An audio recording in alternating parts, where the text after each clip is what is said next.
విభజన అన్నటువంటిది కాంగ్రెస్ పార్టీ చేసిన అతిపెద్ద దుర్మార్గం. ఇంకా ఉందంటారా ప్రజల మైండ్లో అది? మరి లేకపోతే మనకి నష్టం ఏంది? ఇప్పుడు తెలుగుదేశం కానీ 10 ఏళ్ళు వైసీపీ అయిపోయాయి. కానీ ఎందుకు ఓడిపోతున్నాయి? ఒకటరం ఒకళ్ళు ఎందుకు వస్తున్నారు? విడిపోయిన రాష్ట్రానికి అభివృద్ధి అన్నటువంటిది లేకుండా ఇచ్చారన్నట్టు. ఉమ్, అంతే కదా, ఉమ్, ఇవ్వాల్సింది ఏమీ ఇవ్వకుండా ఉమ్, విడదీసి పడేశారు.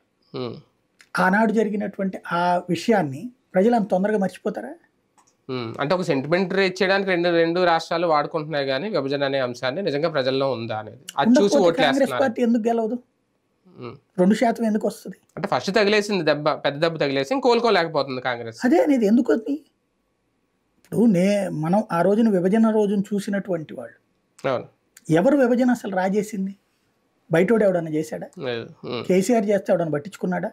ఉమ్, కేసీఆర్ చేస్తే ఎవరు పట్టించుకున్నారని ఆ రోజున?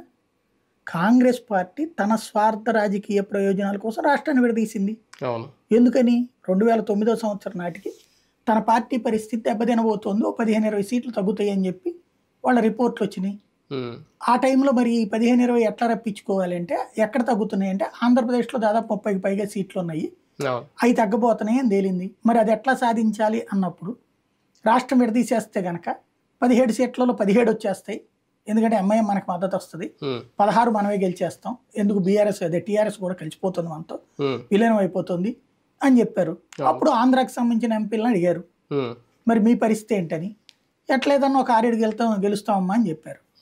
సరే అట్లయితే విడదీస్తున్నామంటే వీళ్ళు ఓకే అన్నారు. అప్పుడు ఏం చేశారు? విభజన వీళ్ళందరికీ మంత్రి పదవులు